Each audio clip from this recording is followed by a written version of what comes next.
بسم اللہ الرحمن الرحیم۔ نبی کریم صلی اللہ علیہ وآلہ وسلم نے ارشاد فرمایا، جو شخص عبادت کے لیے حلال مال سے کوئی عمارت یعنی مسجد بنائے، اللہ تعالیٰ اس کے لیے جنت میں موتی اور یاقوت کا گھر بناوے گا۔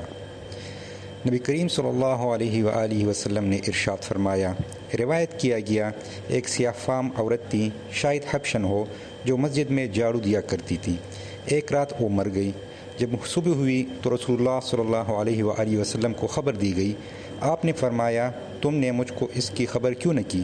پھر آپ صحابہ رضی اللہ عنہم کو لے کر باہر تشریف لے گئے اور اس کی قبر پر کھڑے ہو کر اس پر تکبیر فرمائی، مراد نماز جنازہ ہے، اور اس کے لیے دعا کی، پھر واپس تشریف لے آئے۔ اور ایک روایت میں ہے کہ آپ صلی اللہ علیہ وسلم نے اس سے پوچھا، تو نے کس عمل کو زیادہ فضیلت کا پایا؟ اس نے جواب دیا کہ مسجد میں جھاڑو دینے کو۔ نبی کریم صلی اللہ علیہ وآلہ وسلم نے ارشاد فرمایا، مسجد سے کوڑا کباڑ نکالنا بڑی آنکھوں والی حوروں کا مہر ہے۔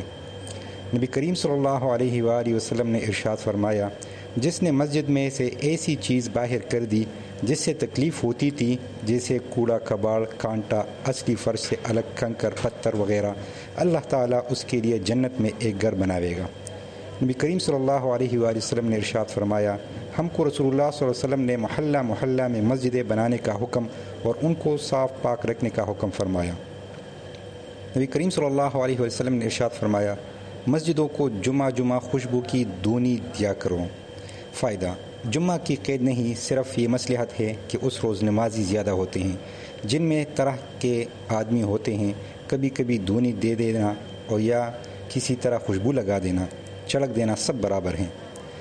نبی کریم صلی اللہ علیہ وسلم نے ارشاد فرمایا، جب تم کسی کو دیکھو کہ مسجد میں خرید و فروخت کر رہا ہے تو یوں کہہ دیا کرو، اللہ تعالیٰ تیرے تجارت میں نفع نہ دے، اور جب ایسے شخص کو دیکھو کہ کوئی چیز کو مسجد میں پکار کر تلاش کر رہا ہے تو یوں کہہ دو، اللہ تعالیٰ تیرے پاس وہ چیز نہ پہنچاوے۔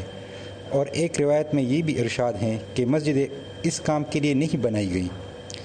نبی کریم صلی اللہ علیہ وسلم نے ارشاد فرمایا، مسجد کو راستہ نہ بنایا جائے، جیسے بعض لوگ چکر سے بچنے کے لیے مسجد کے اندر ہو کر دوسری طرف نکل جاتے ہیں، اور اس میں ہتھیار نہ سوتے جائیں، اور نہ اس میں کمان کھینچی جائے، اور نہ اس میں تیروں کو بکھیرا جائے تاکہ کسی کی چبھ نہ جائیں، اور نہ کچا گوشت لے کر اس میں سے گزرے، اور نہ اس میں کسی کو سزا دی جائے، اور نہ اس میں کسی سے بدلہ لیا جائے، جس کو شرع میں حدود قصاص کہتے ہیں، اور نہ اس کو بازار بنایا جائے۔